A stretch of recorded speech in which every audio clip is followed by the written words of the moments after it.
help me reach 1,000 subscribers. Please like the video and share your thoughts on the video.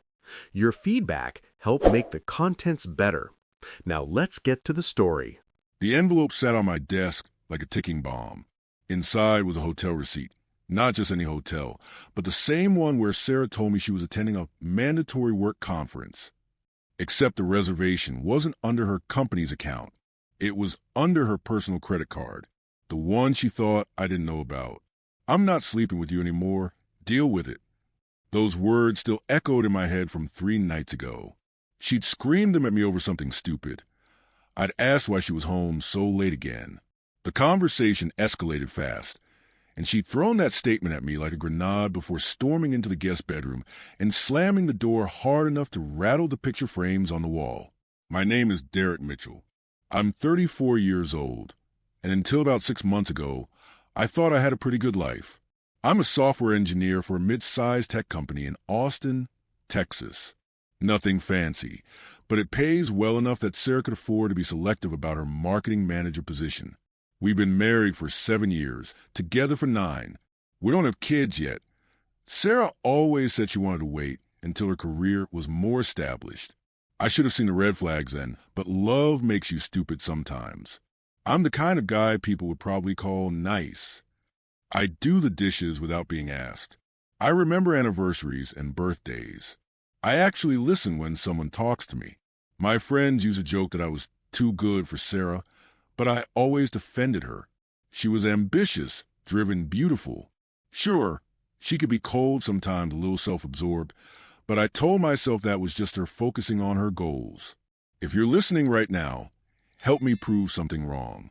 My mother said I wouldn't even reach 1,000 subscribers, but I believe stories like this deserve to be heard. Help me show her that these stories matter. Now, sitting here with evidence of what I'd suspected for months, I realized my friends weren't joking. They were warning me. The hotel receipt was just the latest piece of the puzzle. It started small, working late more often. Phone face down on tables, new lingerie that I never got to see her wear. Classic signs, right? But when I brought up couples counseling 2 months ago, she laughed. Actually laughed. "Derek, not everything is a crisis. You're being paranoid. Maybe if you spent less time worrying and more time being interesting, we wouldn't have problems." That one stung. Being called boring by your own wife is like being told your cooking sucks by someone you've been feeding for 7 years. But I'm not stupid. I work in tech, for crying out loud. I know my way around a computer and cloud storage. So I did what any suspicious husband with decent technical skills would do. I checked our shared cell phone account and synced her photos to a private cloud she didn't know about. What I found made my stomach turn. Pictures, messages, screenshots of conversations with someone named Jim Brad. Apparently, Brad was her personal trainer at the fancy fitness center she joined 8 months ago. The same fitness center that cost $200 a month and that I was paying for, thinking I was supporting her wellness journey. Turns out the only thing getting a workout was their creativity in finding places to hook up. The messages were gross. I'm talking full-on sexting. Photos I really wish I could unsee and plans for their little rendezvous. The hotel receipt? That was from last weekend when Sarah told me she had to go to Dallas for a work thing. Brad had conveniently posted an Instagram story from Dallas the same weekend. His caption? Business and pleasure. Yeah, real subtle, Brad. Here's the thing that really got me, though. In one of their text conversations, Sarah had written, "Derek is so pathetic. He actually believes everything I tell him. I could say I'm going to the moon, and he'd pack my bags. He's useful, though, pays the bills, doesn't ask questions. Basically funds my real life. Funds her real life. Like I was just some ATM with feelings." I printed that message out, hung it on the wall in my home office where I could see it every day. Not because I'm a masochist, but because I needed a reminder every time I felt guilty about what I was planning.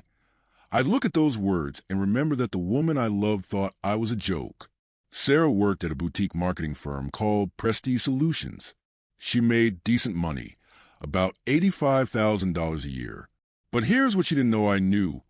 Her salary was nothing compared to what I actually made. See, When we got married, I was making about $75,000. We bought our house based on combined income, split bills 50-50, kept mostly separate finances like modern couples do. But 3 years ago, I got a major promotion, then another one. Plus, I've been doing contract work on the side, building custom software solutions for small businesses. My actual annual income? Just over $280,000. Sarah thought I still made around $90,000. I never corrected her because, honestly, I was saving for our future. The future where we'd have kids and she might want to stay home, or we'd take amazing vacations or retire early. I had almost $340,000 in accounts she didn't know existed. Turns out I wasn't saving for our future. I was saving for my future. Just took me a while to figure that out.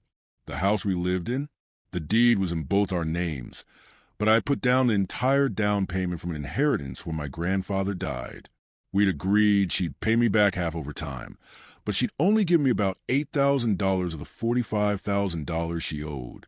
I had all the Venmo receipts and the written agreement we'd made, because I'm the kind of person who actually documents things. Sarah's car? A pretty little BMW X3 she absolutely had to have 2 years ago. The loan was in my name because her credit score wasn't great. She made the payments, though, I'll give her that.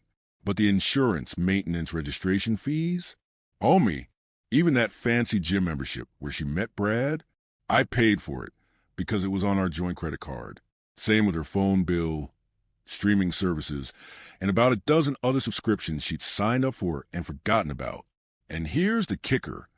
Her beloved career that she prioritized over everything? Her company was struggling.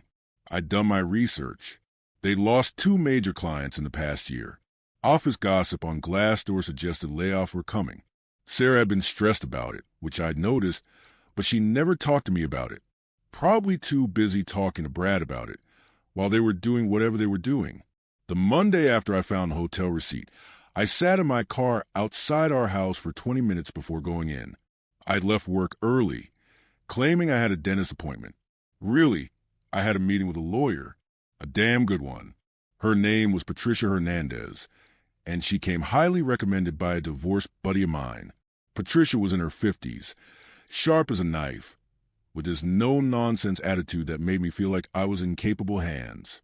Texas is a community property state, she explained, spreading documents across her desk, which means anything acquired during the marriage is split 50-50 in a divorce, unless you can prove separate property or have a prenup.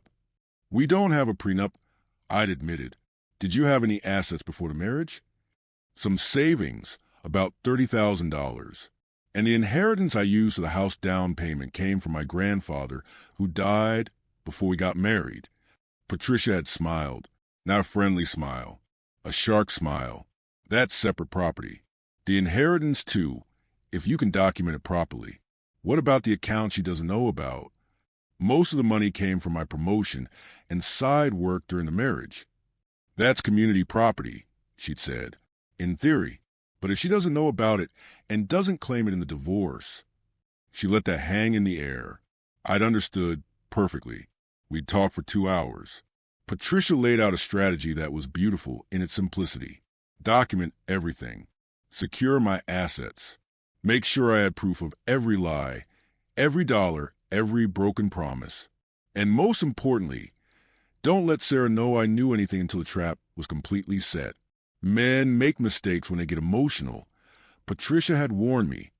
They confront their wives, make accusations, show their hand too early. Then the wife gets her own lawyer, hides assets, creates a narrative where she's a victim.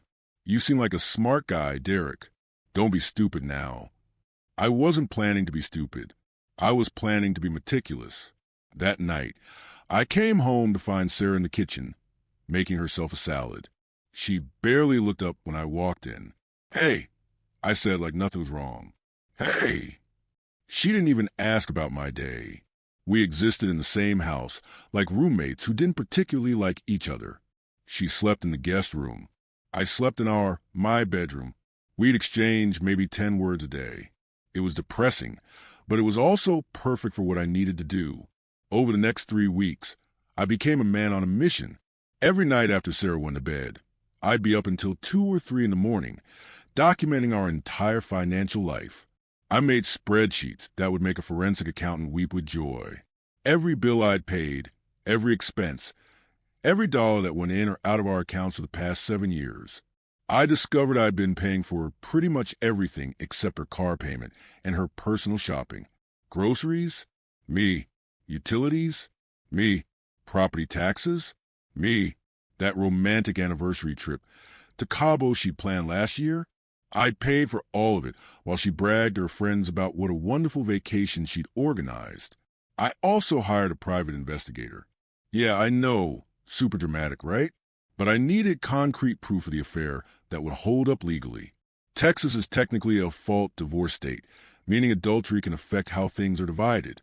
The PI was a retired cop named Jimmy, who charged $150 an hour and was worth every penny. Within a week, Jimmy had photos of Sarah and Brad entering and leaving hotels together, having dinner at romantic restaurants, making out in the parking lot of the gym like teenagers.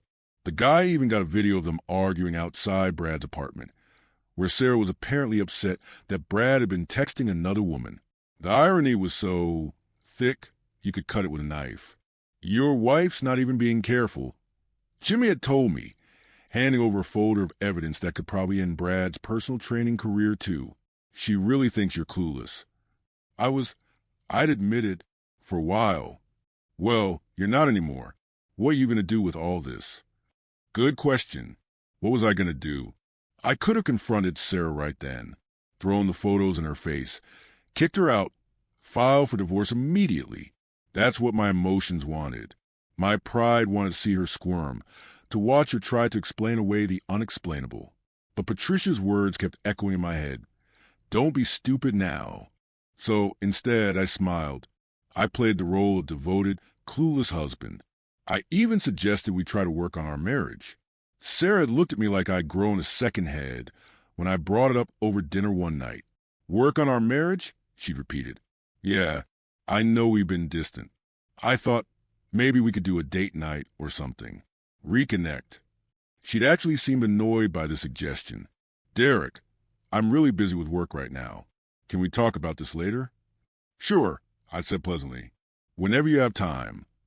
I'd seen her text Brad about it later that night.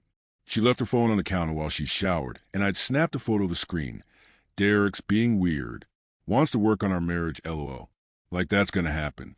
Just need to wait for the right time to leave. Wait for the right time to leave. Probably after she'd lined up her next meal ticket or bled me dry a little more. But here's what Sarah didn't understand about me. I'm a software engineer. I solve problems for a living. I find bugs in systems, and I fix them. I'd spent 7 years thinking Sarah was a feature of my life when really she was a bug, and I was about to debug my entire existence. The plan was simple in concept, complex in execution. I needed to 1. Protect my assets legally. 2. Expose Sarah's affair in a way that would impact the divorce settlement. 3. Make sure everyone in her life knew exactly who she really was. 4. Walk away clean while she dealt with the consequences of her choices. Simple, right? Yeah, not quite. But I had time, resources, and motivation. I started moving money. Not hiding it. That's illegal and stupid. But consolidating it into accounts that were clearly mine. Documenting every transfer, making sure I could prove where every dollar came from. The inheritance money went into a separate account with a paper trail a mile long, showing it came from my grandfather's estate, before our marriage. I also stopped being quite so generous. When Sarah asked me to pay for things, I started saying, I'm a little tight this month. Can you cover it? She'd get annoyed but would pay. It was beautiful watching her spend her own money for once. I canceled the gym membership, citing budget concerns. Sarah had thrown a fit.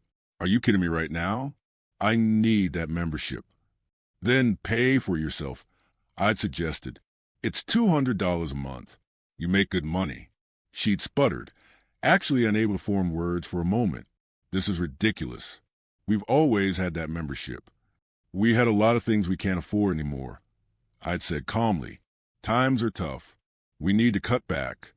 She'd eventually paid for the membership herself, which meant she was funding her own affair now. The poetry of that wasn't lost on me. I also started documenting her behavior. I kept a journal of every nasty comment, every late night, every lie I caught her in, dates, times, direct quotes when possible. Patricia said it might not matter legally, but it would matter to me when I started doubting myself. Because that's the thing about betrayal. Even when you know what's happening, part of you wants to believe you're wrong. Part of you wants to be the crazy one, because that would mean your wife isn't a cheating, lying person who sees you as nothing more than a paycheck with feelings. But I wasn't wrong. I had proof, lots of it. And slowly, very slowly, I started to feel something I hadn't felt in months. Power. Not over Sarah. I didn't want power over her. I wanted freedom from her. But power over my own life, my own future, my own narrative. She'd been writing our story for months, casting me as a boring, clueless husband she could manipulate and eventually discard. Time to write a new ending, one where I wasn't the punchline. The breakthrough came on a random Wednesday in April. It wasn't something I planned. It just fell into my lap like a gift from the universe. I was working from home that day, taking a video call in my office, when I heard Sarah on the phone in the living room. She was talking loud enough that I could hear her through the closed door, which was unusual because she'd been pretty careful about her phone conversations lately. I don't care what he says. Mom, I'm done. I've been done for months. There was a pause. No, I'm not worried about the money. Derek doesn't have anything. We're basically broke. His job is whatever. Mine is better anyway. When I leave, I'll be fine. I actually had to mute myself on the call because I almost laughed out loud. Sarah had apparently been telling her mother, sweet Linda who sent me birthday cards every year, that we were struggling financially and that she was the real breadwinner. The delusion was almost impressive. Brad's great. He gets me, you know? He doesn't just sit around playing video games and watching TV. He's ambitious. He's opening his own gym next year. Another pause, and her voice got harder. Derek's he's a placeholder, Mom. He was fine when I needed stability, but I'm ready for more now. I deserve more. A placeholder. That's what 7 years of marriage meant to her. I was furniture that served a purpose until she could afford an upgrade. After my call ended, I sat there processing what I'd heard. Then I had an idea. A petty, beautiful, absolutely perfect idea. See, Sarah's company, Prestige Solutions, had been struggling. I'd mentioned that earlier. But what I hadn't done yet was look into exactly how badly they were struggling. So I did what any reasonable person with internet access and too much free time would do. I went digging. Public records are a beautiful thing. Prestige Solutions had filed some documents with the state that painted a pretty grim picture. They'd lost their 2 biggest clients to a competitor. Revenue was down 40% year over year. They'd already done 1 round of layoffs in January, cutting about 15% of their staff. Sarah had been stressed about that. I remembered, but she'd survived the cut. But there was another round coming. I found a local business journal article that mentioned anonymous sources saying Prestige was planning more significant restructuring in the next quarter. They were going to cut another 25% of their workforce and consolidate their marketing department, Sarah's department. Now, I'm not a monster. I didn't want Sarah to lose her job just because she was a terrible wife. But I wasn't above using the information strategically. I called Patricia. Hypothetically, I said, if my wife were about to lose her job, would that affect the divorce settlement? Hypothetically, it could, Patricia replied. I could hear the smile in her voice. If she's unemployed or underemployed when we file, her need for spousal support increases. But if we can prove she had earning capacity and made poor choices that led to her unemployment, that's a different story. Why? Just thinking ahead, I said, here's where things get interesting. Remember how I mentioned Sarah owed me money for the house down payment? And how I had documentation of that? Well, I decided it was time to call in that debt. I drafted a friendly email, very casual, very non-threatening.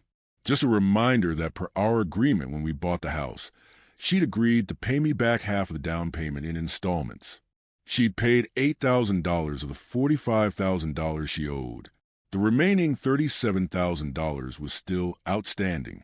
I included a copy of the signed agreement we made, all scanned and official looking. "Hey, Sarah," the email read.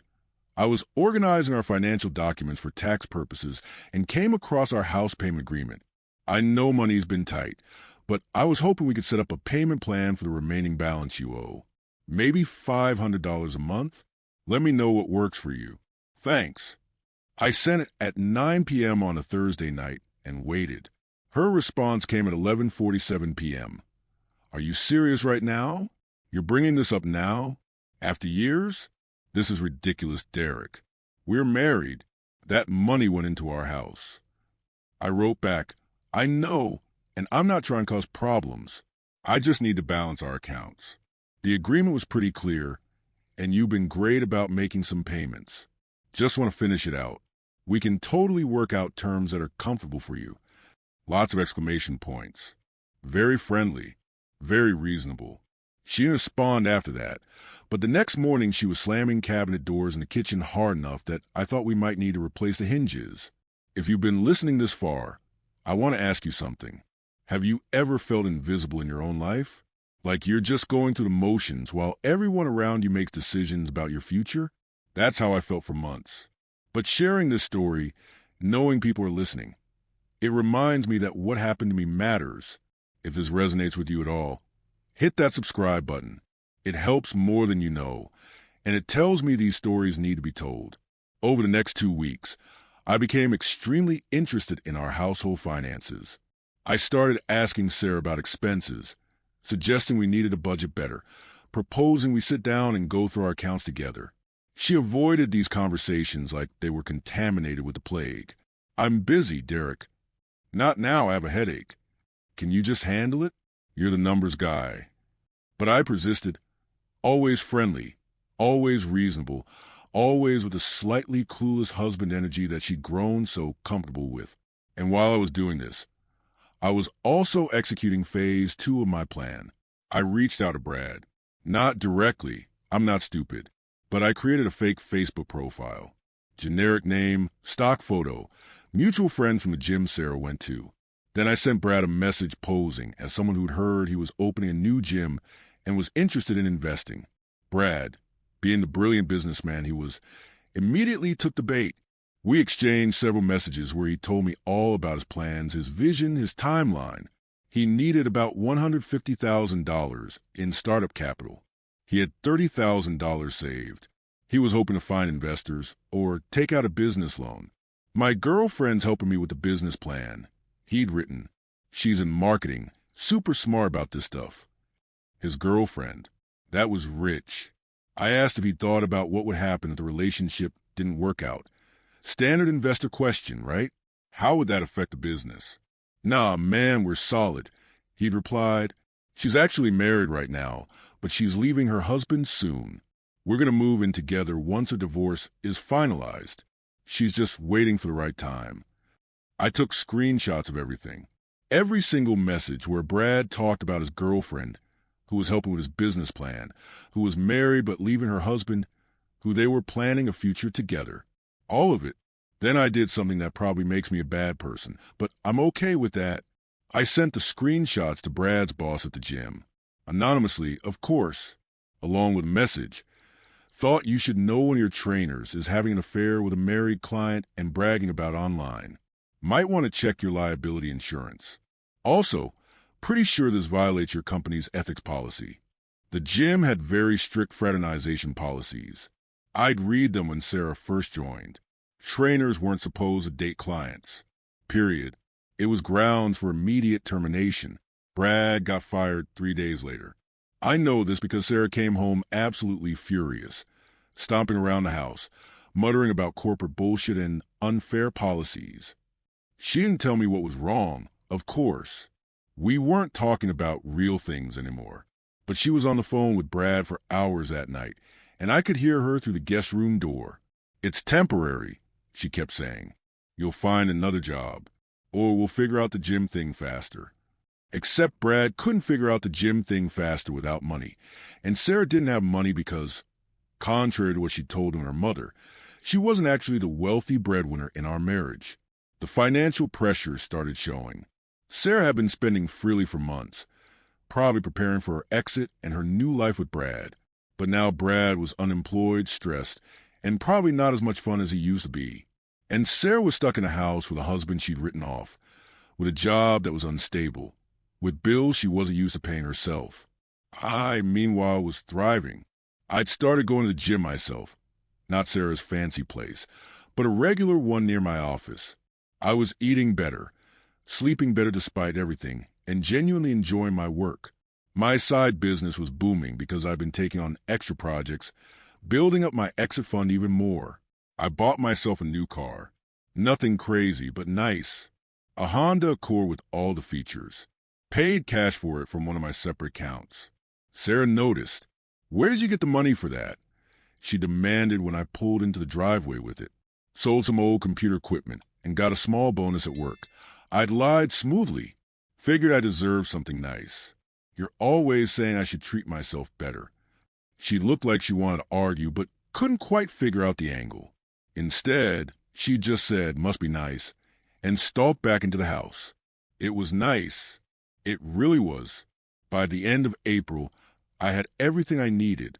Documentation of the affair, photos, messages, videos, financial records showing every dollar I contributed to our life versus what she contributed, proof of her plans to leave, evidence of her bad-mouthing me to friends and family, the signed agreement about the house down payment. I had it all organized in folders, both physical and digital, with backups in 3 separate cloud accounts. I'd met with Patricia 4 times, and we'd refined the plan to perfection. The divorce papers were drafted and ready to file. I just needed the right moment, the perfect moment, the moment that would maximize impact and minimize her ability to maneuver. That moment came in early May. Sarah's company announced layoffs on a Tuesday morning. She wasn't in the first wave, but the writing was on the wall. Her department was being restructured, which is corporate speak for "we're firing a bunch of you soon." She came home that night pale and shaken. For the first time in months, she actually tried to talk to me about something real. "Derek," she'd said, finding me in the living room. "We need to talk about our finances." "Okay," I'd said, muting the TV, playing concerned husband. "What's going on?" "Work is uncertain right now. There might be more layoffs coming. I'm probably safe, but we should be careful with money. Maybe cut back on expenses." The irony of her suddenly caring about expenses, after months of spending freely on hotels with Brad, fancy dinners, new clothes, was almost too much. But I kept my face neutral. "That's smart thinking," I'd said. "We should definitely budget better. Maybe we could sit down this weekend and go through everything." She'd agreed, actually agreed, because she was scared. That weekend, I printed out every financial document I had, every bank statement, every credit card bill, every receipt. I organized them in neat folders with tabs and labels. I made a PowerPoint presentation. Yes, a PowerPoint, showing our complete financial picture. Saturday morning, I made coffee and set everything up at the dining room table like I was presenting to a client. Sarah sat down, already looking annoyed. "This seems excessive." "I just want us to be on the same page," I'd said cheerfully. "So let's start with income." I showed her my pay stubs, my real pay stubs, the ones showing I made $280,000 a year, not the $90,000 she thought I made. The look on her face was priceless. Confusion, then shock, then calculation. I could literally see her brain trying to process this information and figure out what it meant for her. "You make how much?" she'd ask slowly. "Yeah, I got promoted twice in the last 3 years, plus the contract work. I was saving it for our future, for kids or retirement or whatever we decided." I'd smiled. "Pretty great, right? So we're actually in a really good position, even if you lose your job." She just stared at the numbers. Then I'd shown her the expense breakdown, how much I'd paid for everything versus how much she'd paid. The percentages were stark. I'd covered about 85% of our living expenses for 7 years. "I didn't realize it was this uneven," I'd said, still playing the clueless husband. "Not that I'm complaining. I'm happy to provide. But if we're tightening the budget, maybe we should split things more 50-50 going forward? Since we make similar amounts now, well, I make more, but you get what I mean. Sarah had looked like she'd been slapped. Derek, I need to think about this. Sure, take your time. Oh, also, I'd pulled out the house payment agreement. We should probably finish settling this too. You still owe $37,000.